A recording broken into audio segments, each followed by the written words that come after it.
Baik, selamat pagi rekan-rekan mahasiswa. Pada pertemuan 3 mata kuliah untuk mata kuliah elektronika. Dalam pembahasan kita komponen elektronika. Jadi pada pertemuan hari ini kita akan lebih banyak mengenal bentuk dan fungsi dari komponen elektronika. Lalu kita sudah belajar mengenai dasar dari komponen elektronika beserta dasar dari listrik, penyusun dari listrik. Nah, untuk pada pertemuan hari ini, untuk pertemuan 3, kita akan memulai dari yang namanya adalah komponen elektronika. Jadi ada beberapa deskripsi dari komponen elektronika itu adalah sebuah elemen dasar untuk membentuk serangkaian perangkat elektronik dan biasanya dikemas dalam bentuk diskrit pada terminal penghubung. Jadi istilah dari komponen elektronika itu adalah sebuah elemen yang dibentuk sedemikian rupa atau dirangkai sedemikian rupa pada perangkat elektronika dan berbentuk diskrit sebagai penghubungnya. Jadi itu adalah penjabaran atau deskripsi secara umum terkait dengan komponen elektronika. Selanjutnya, jenis komponen elektronika yang pertama akan kita bahas, minggu lalu sudah kita bahas ini, tetapi kita akan lebih memperdalam lagi terkait dengan resistor. Resistor adalah komponen elektronika yang berfungsi untuk menghambat dan mengatur arus listrik dalam suatu rangkaian elektronika. Jadi komponen yang kecil ini memiliki kemampuan untuk menghambat dan mengatur karena besarnya nilai dari komponen ini juga berpengaruh pada fungsinya yang menghambat dan mengatur. Semakin kecil nilai, maka hambatannya semakin kecil pula. Dan jika hambatan dari resistor tinggi, tentu fungsi dari menghambat arus akan semakin tinggi. Itu merupakan fungsi dari resistor. Selanjutnya, yang tidak kalah penting juga adalah resistor dengan jenisnya yang peak resistor, yang mana nilainya sudah ditetapkan atau sudah tetap, tidak bisa dirubah-ubah.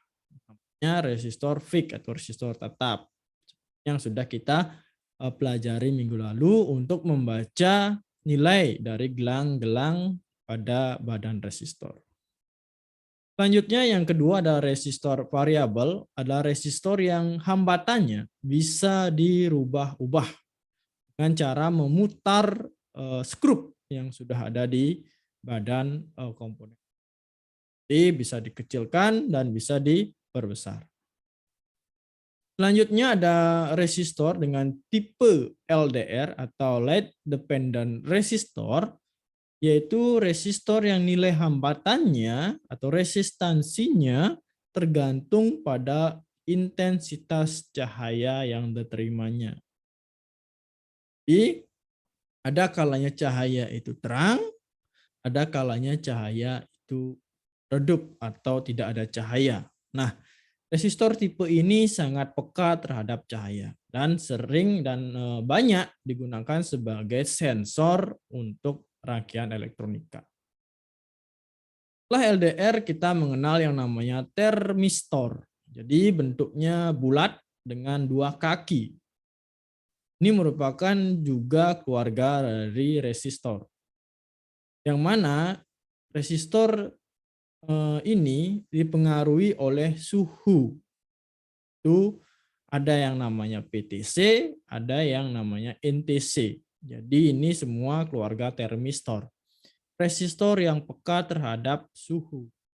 Jadi banyak digunakan untuk mengukur suhu. Baik itu suatu benda atau objek atau ruangan atau juga dari sirkuit yang akan kita gunakan. Jadi banyak dipakai untuk mengukur suhu untuk komponen ini. Terus juga ada namanya komponen kapasitor.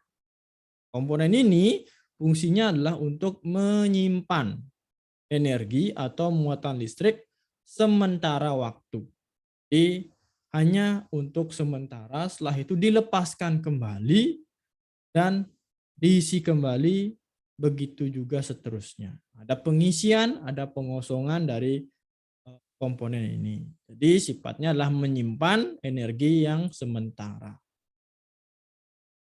Dan bagian dari kapasitor tersebut ada kapasitor keramik, bentuknya ujungnya bulat, warnanya oranye seperti biasa, dan 2 kaki. Tidak ada polaritas min dan positif.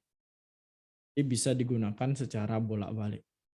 Yaitu kapasitor bernilai tetap di mana bahannya keramik, bertindak sebagai dielektrik, yaitu sebagai penyekat istilahnya dielektrik. Dibentuk dari 2 atau lebih lapisan bolak-balik dari keramik dan logam yang bertindak sebagai elektroda.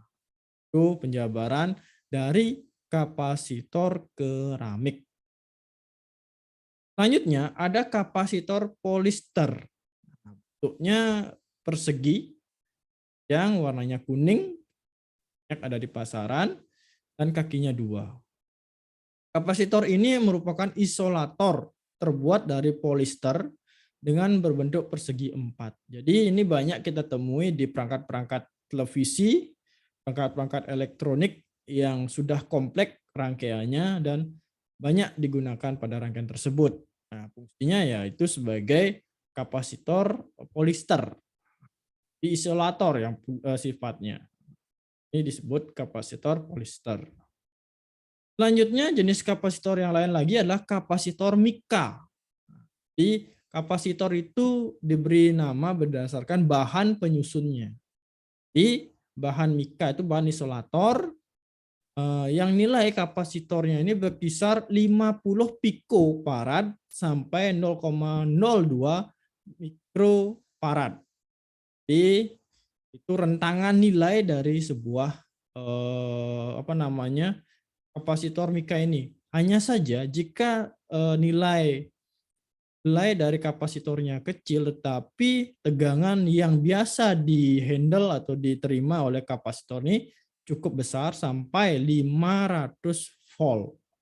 Jadi ini banyak digunakan juga pada perangkat-perangkat elektronik yang sifatnya itu kompleks seperti mesin CNC, mesin laser, dan lain sebagainya yang memerlukan daya listrik yang besar juga dan proses pengerjaan dari rangkaian tersebut yang cukup kan beberapa komponen yang sifatnya isolator. Jadi kapasitor ini banyak digunakan pada perangkat-perangkat seperti itu.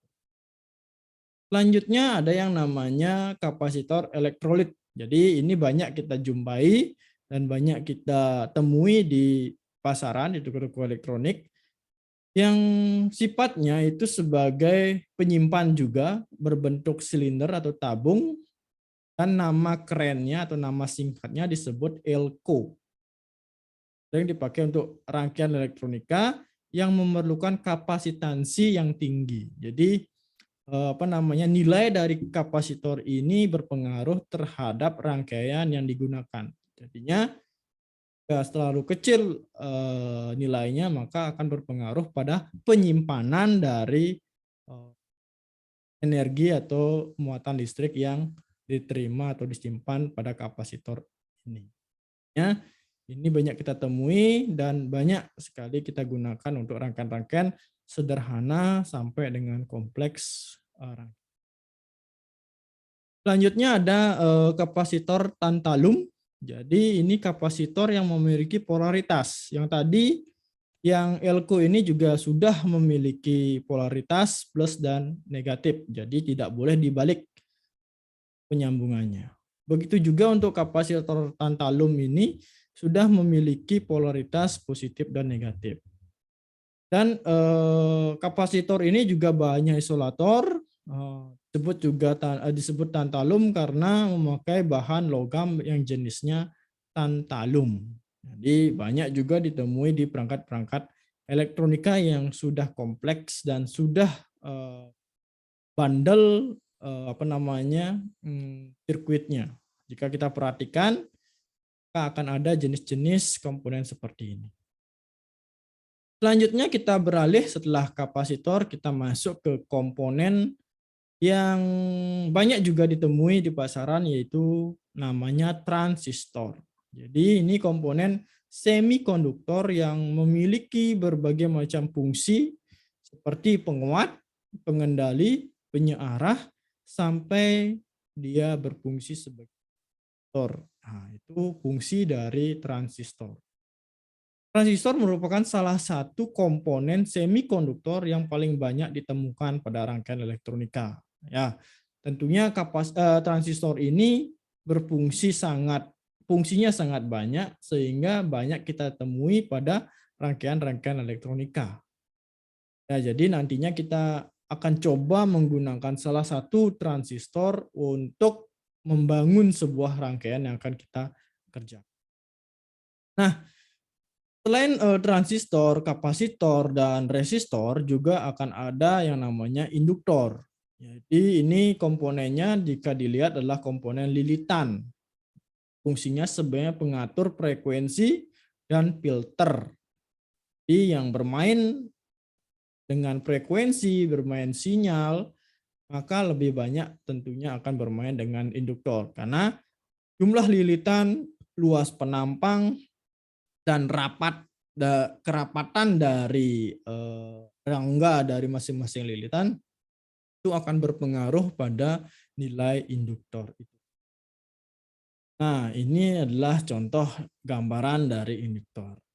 Selanjutnya, induktor itu ada yang namanya transformator atau nama pendeknya trafo, yang biasa kita jumpai di gardu-gardu listrik. Itu ada trafo tegangan tinggi, ada juga trafo tegangan rendah. Trafo itu merupakan sebuah komponen elektronika yang fungsinya mengubah dari tegangan AC 220 volt menjadi tegangan AC sebesar 12 volt. Jadi memperkecil besaran tegangan dari itu fungsinya dari trafo. Bisa juga trafo itu dibalik dari tegangan DC menjadi tegangan AC. Juga ada rangkaian khususnya, ada namanya konverter dan ada namanya inverter. Kita akan sampai pada pembahasan tersebut. Selanjutnya ada komponen yang tidak kalah penting dan banyak akan digunakan untuk tugas akhir atau tugas-tugas sistem komputer yang sudah akan komponen-komponen yang kompleks dan yang spesifik, yaitu namanya relay. Relay ini fungsinya sebagai saklar, tapi dia berfungsi secara otomatis berdasarkan inputan yang diterima oleh rangkaian sebelumnya. Jika dia mendapatkan logika misalkan 1, maka relay ini akan aktif. Jadi tersambung antara kutub 1 dengan kutub lainnya, sehingga ada sambungan. Sehingga perangkat setelah relay ini akan berfungsi. Jika inputnya kembali nol atau tidak ada input, maka dia akan kembali di posisi netral atau normalnya. Jadi itu posisi terbuka sehingga tidak ada hubungan setelah relay itu. Jadi relay seperti yang kita lihat itu namanya fungsinya sebagai saklar yang sifatnya otomatis. Selanjutnya kita masuk ke komponen aktif yang sering dan banyak juga kita temui, yaitu komponen dioda. Dioda ini adalah komponen semikonduktor yang hanya mengantarkan arus dari satu arah saja, yaitu dari titik atau dari kaki anoda menuju kaki katoda. Tidak boleh sebaliknya. Ini banyak sekali digunakan sebagai rangkaian penyearah yang ada di charger HP atau charger laptop. Nah, ini banyak ditemui untuk mengantarkan arus listrik satu arah saja, sehingga arus listrik yang dari DC atau dari PLN itu bisa kita gunakan untuk mengecas atau mengisi daya perangkat listrik kita. Laptop, baik itu handphone, temui di perangkat-perangkat seperti itu. Selanjutnya keluarga dari dioda juga ada namanya dioda Zener yang berfungsi sebagai pengaman tegangan berlebih.